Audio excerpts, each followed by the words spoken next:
All right, we're going to go ahead and get started. Welcome to How to Gain Admission to Top 30 Colleges. I'm Dan Lee, and I'm here with Vitaly Borishan, and we are the co-founders and senior admissions consultants at Solomon Admissions Consulting. And keep in mind, as we're going through this presentation, if you have any questions, feel free to type them in the question box, and we will address as many of the questions as we can get around to at the end of the presentation today. So at Solomon Admissions, our college admissions consulting team is composed of former admissions officers from top universities in the United States. You can see a sampling of some of our former admissions officers who are consultants. They are from universities such as Cornell, University of Pennsylvania, Vanderbilt, Stanford, University of Chicago, Duke, UCLA, among other top schools.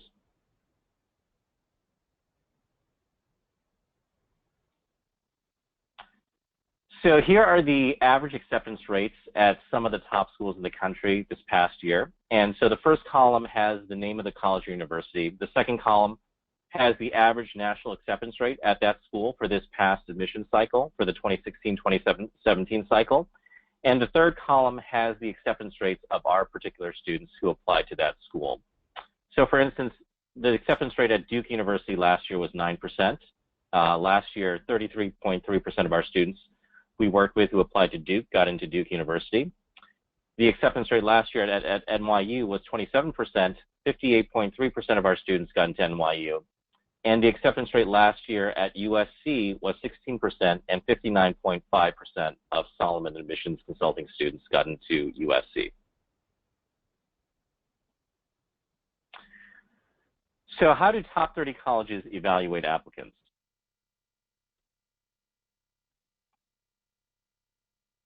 So when colleges evaluate applicants, they give you an academic profile and a personal profile rating. So about 25% of your overall score is your SAT-1/ACT, as well as your SAT-2 subject scores. About 25% of your overall rating comes down to your grades, your class rank, as well as your course rigor or course difficulty, and that's simply referring to how many AP classes you've taken. Another 25%, which is improvable at the time of your application, is your personal statements, your supplemental essays that are specific to every school. So if you apply to Duke, Duke has a separate set of supplemental essays from the University of Pennsylvania, and also the addendum. And the addendum is used to explain any types of academic anomalies. So if you had a bad semester or a bad year where you had a lot of B's and C's on your transcript for that semester, you definitely want to explain that in the addendum that's part of the common application. And the last 25% of the evaluation is your activity sheet, your interviews, and your recommendation letters, which are also improvable at the time of your application.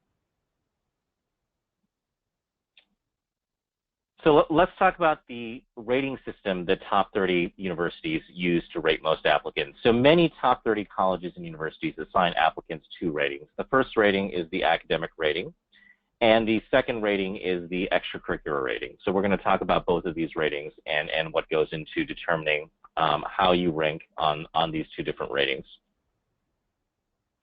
So the academic rating is composed of three different elements. The first element are your grades. And so, you know, the top universities are predominantly looking for students who have mostly A's on their transcripts. And so one thing to keep in mind is if you have a good number of B's and C's on your transcript, you definitely want to explain that away. And they also look at grade trends. So it's not simply just your grades, but obviously they want to see an upward grade trend as opposed to a downward grade trend. So it's much better if you did poorly your freshman year and then did much better your sophomore, junior year than it is to do the reverse, where you did really well your freshman year and then you kind of tanked your junior year. That's seen as much more negative. Another thing they look at for your academic rating is your course rigor.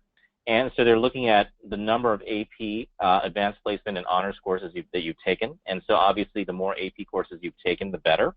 And they're looking to see that you've really challenged yourself and taken as many AP courses as your high school offers. And so if you attend a high school where not that many AP courses are offered, that you won't necessarily be penalized, but they do expect you to have taken the vast majority of AP courses, especially at a high school where there are very few AP courses offered.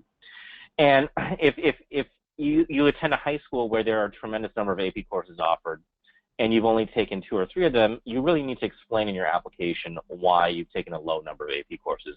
Because not only do they look at your grades, they also look at course rigor, and that needs to be explained away. And the third part of the academic rating is simply your test scores. And so these are your SAT/ACT, and as well as your SAT-2 subject test scores. And so if you scored low on any of these, that also needs to be explained away in the addendum to the application. So there's an addendum to the Common Application. It's called the Additional Information section of the Common Application.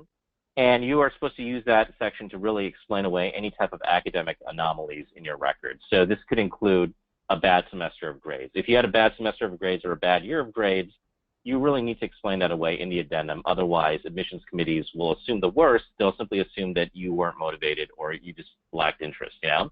And so if it was a situation where, you know, your parents are going through a divorce, or there was a situation where you discovered a learning difference that you had that impacted your grades, you need to explain that away in the additional information section of the Common Application. Once again, if you've taken a low number of advanced placement or honors courses, that also needs to be explained away in the additional information section of the Common Application. If you have a learning difference that affected your grades, a lot of students we work with are diagnosed with learning differences. That needs to be explained away in the application as well, especially if it impacted your grades. And like I said, colleges are very, very accepting of learning differences. It's in your best interest if your learning difference impacted your grades to explain that away in the additional information section of the Common Application. Otherwise, like I said, they'll just assume that you just weren't interested or you didn't work very hard.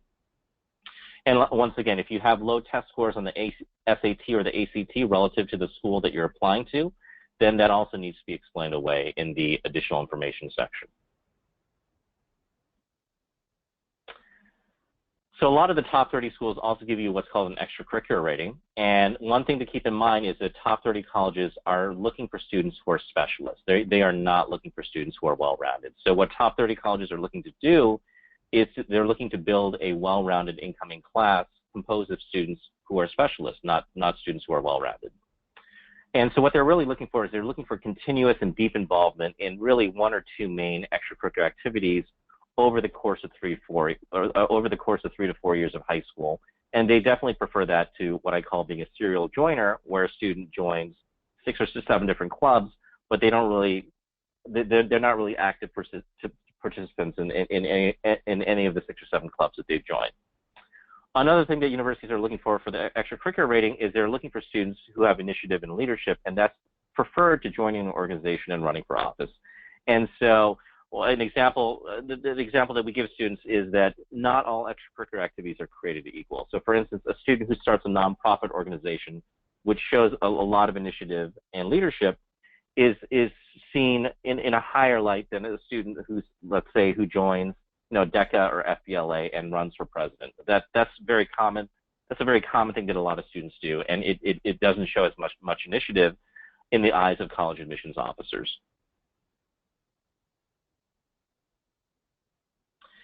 There are some extracurricular activities that are very common that you actually want to de-emphasize in your resume, and the reason for this is really that there are simply too many students in the applicant pool who have a very similar extracurricular profile to you. So one of the most common things we get asked is that if I did a humanitarian summer trip abroad where you went to a country in Latin America and you helped to volunteer and work with students or individuals living in poverty over there, is that something that I should emphasize in the application? And the answer is absolutely not, because there are simply too many students who have that profile and who are going to talk about the same thing.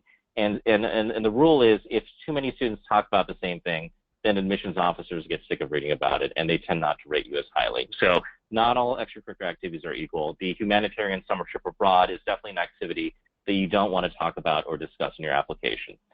Another thing we get commonly asked all the time is if I'm involved with sports at the varsity level, and I'm not a recruited athlete, should I talk about sports in my application essays? And the answer is also no. So one of the essays, one of the very cliche essays that admissions officers really dislike reading about is what I call the cliche athletes essay. And it basically, you can fill in the blank with any sport, whether it be tennis, volleyball, football, basketball, And it's the same life lessons and the same adversity overcome and the same lessons learned. That essay gets submitted by thousands of students, and admissions officers do not like reading about essays about sports. Another activity to de-emphasize is if any of you students have spent large chunks of time in Europe or other parts of the world vacationing over the summer, that's definitely something you don't want to emphasize in your application, and that's for obvious reasons.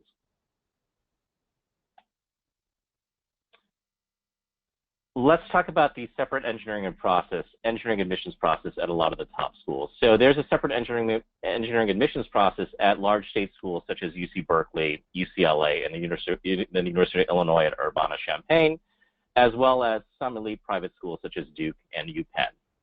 So some of the things to consider if you're interested in engineering at schools that have a separate engineering admissions process is that the engineering faculty are involved on the admissions committee, and so they will be part of the decision-making process. And because engineering faculty are involved, there will be a greater emphasis on grades as well as your test scores.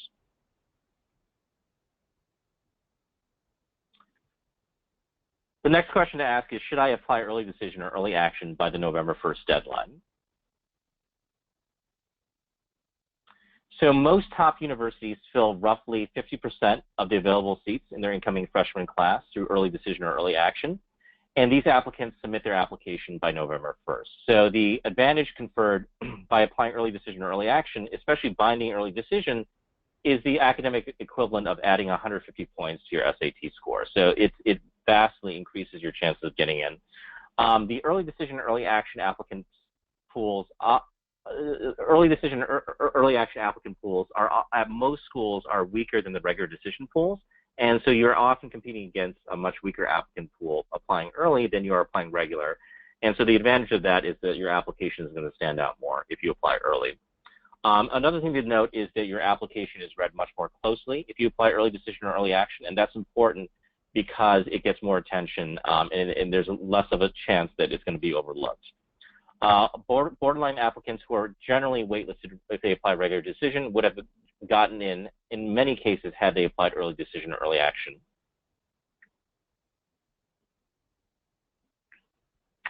Let's talk about some special considerations for applicants to top 30 colleges. So a question we get asked a lot is, should I check undeclared for my major? Because a lot of students in high school are unsure what they want to study in college. And so the advice is always do not check undeclared for your major, and the reason is very straightforward. So undeclared majors are often the hardest majors to get into at schools like the UCs. For instance, if you apply to UC Berkeley and you check undeclared engineering, that's actually much harder to get into than had you checked something like mechanical engineering. And so you want to avoid undeclared for the first reason being that at many schools, checking undeclared will actually make it harder to get into that particular school. Another thing to keep in mind is that admissions committees are looking for compelling applicants, and so when you check undeclared and you're telling them I don't know what I want to study, that's simply not a compelling answer that most admissions committees are looking to read about. So the advice that we give students, and a lot of the students we work with are undeclared or are undecided on their major, we always tell them to pick a major and explain their interest in it and their fit for it, because that provides them a much more compelling application, and it also increases their chances at places like Berkeley, where checking undeclared engineering can actually hurt your chances of getting in.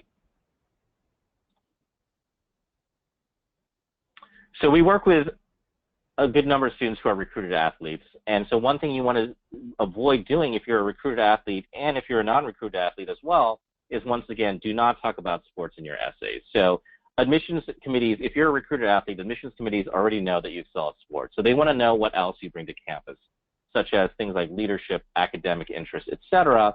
That's what really, if you are a recruited athlete, that's what you want to focus your application on, not on sports. And so once again, you want to avoid writing the cliche athlete's essay.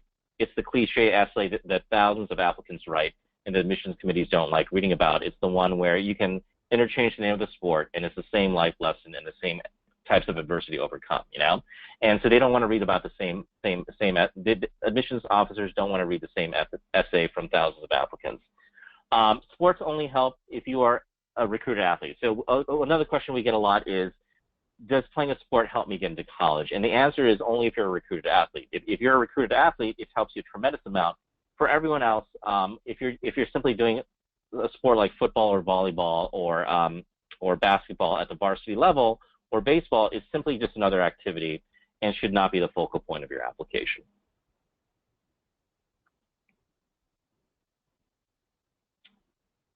So here's a consideration for legacy applicants. So legacy means that either your mom or your dad went to the undergraduate college that you're applying to or the graduate school at that institution that you're applying to.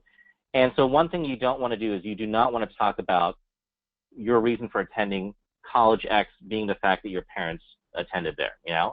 So you want to really, admissions committees really want to hear why you want to attend a particular institution, not why your parents chose that particular school for you because of the fact that they themselves went to that school. And so if you are a legacy applicant, it's important to really develop your own unique reasons for wanting to attend a college or institution.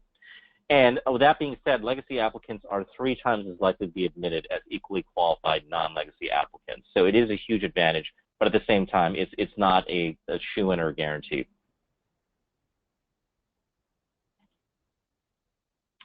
Let's talk about art, dance, and music supplements. So you definitely, if you have a talent in art or music or theater or dance, you definitely want to submit a fine art or music or dance supplement because it adds another dimension to your application.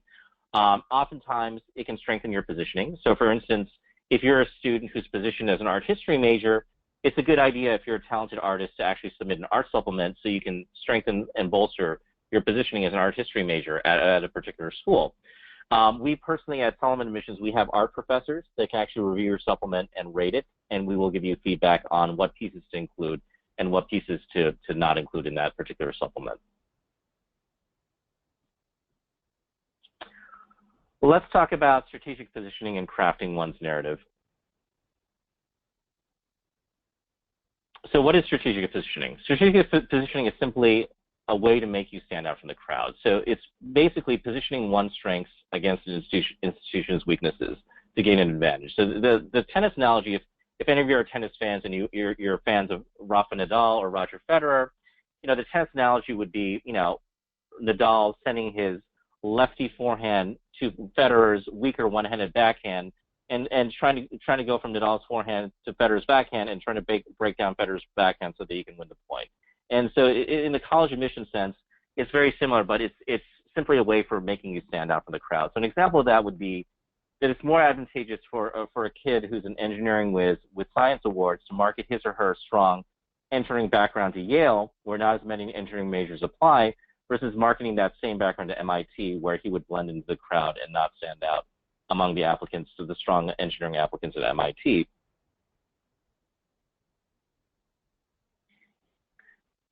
So let's talk about strategic positioning and building a class. So admissions committees are actively building a class. So I've said this before, top colleges are looking to build a well-rounded incoming class composed of students who are specialists, not students who are well-rounded. And so the key question you want to ask is, who are you going to be in the incoming class, and what talent or perspective do you bring to the incoming class that really no one else can bring?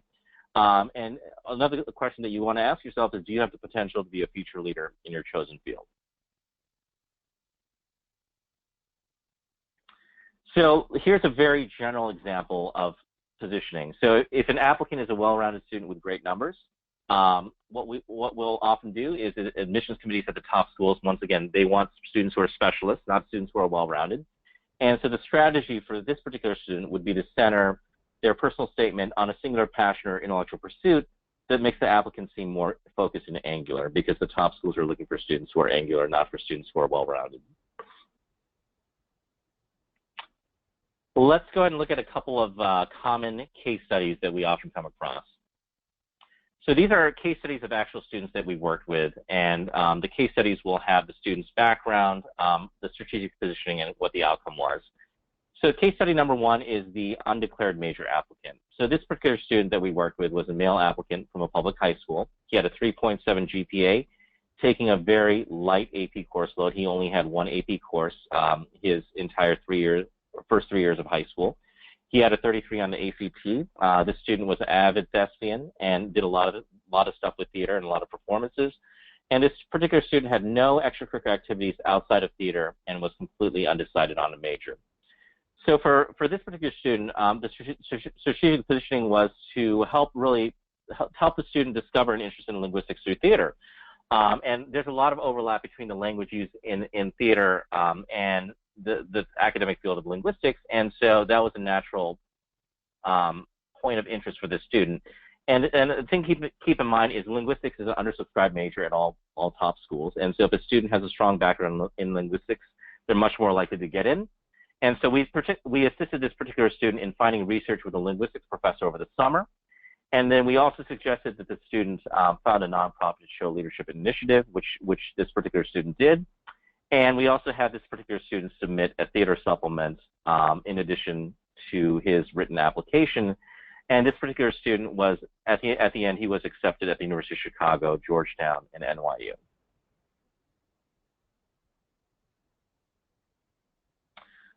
So case study number 2 is the recruited athlete. And so this particular student that we worked with was a female applicant from a private high school. She had a 3.6 GPA. She had a 2080 out of 2400 on the SAT. She was a very talented track runner and was recruited by several Division I schools. She was well-rounded extracurricularly and also undecided on her major. And so the positioning for her is that, once again, the top schools do not like it when recruited athletes write about sports in the essay. So this particular student obviously wanted to write about running and track in the essay. And so we advise against that, and instead we had her write her entire application about what she brought to campus outside of sports, which was her leadership and her interest in mathematics and physics, which is unusual for a female applicant, as female applicants are underrepresented in physics, and so that helped her to really stand out. And at the end, she was accepted at the College of William and Mary. So case study number 3, which is also very common, is the student with no extracurricular activities. And this is much more common than you would think. And so this particular student that we worked with was a female applicant from a public high school. She had a 3.9 GPA, taking a light course load, so a couple AP courses, but not nearly as many AP courses as some of her other classmates were taking. She had a 30 on the ACT, and she spent her summers vacationing in Europe and visiting museums and shows in Paris and London. She really had no extracurricular activities, and she was undecided on a major. And so the positioning for her was that we used her interest in art through visiting famous art galleries around the world to position her as an art history major. And her entire application talked about different pieces of art that she had seen around the world and how that would translate to her major in art history. And even with no extracurricular activities, this student was accepted at USC and NYU. And that's a very unusual outcome for even a straight A student who has no extracurricular activities. So at Solomon Admissions Consulting, we provide one-on-one counseling from former admissions officers from top schools. And so this is a comprehensive service from step A to step Z, including picking out a list of schools to apply to. We obviously help you out with all of your personal statements like the Common App main essay, your supplemental essays, including topic and outline suggestions. The edits are actually done by professional writers who are Ivy League graduates. And our students work one-on-one with a former admissions officer as well as an editor. And we also help out with strategic positioning, which is advising you on how to stand out from the crowd and from the rest of the class. We help you out with the supplemental essays, which are essays that are specific to colleges. Stanford looks for different things from Duke, which looks for different things from GW, which looks for different things from Georgetown. We can tell you what all the schools are looking for. Insider information on college preferences, shoring up weaknesses. We help you out with your recommendation letters. We help you out with extracurricular activities consulting, as well as mock interview coaching and financial aid. Here's just a sampling of some of our acceptance letters from our students from this past year.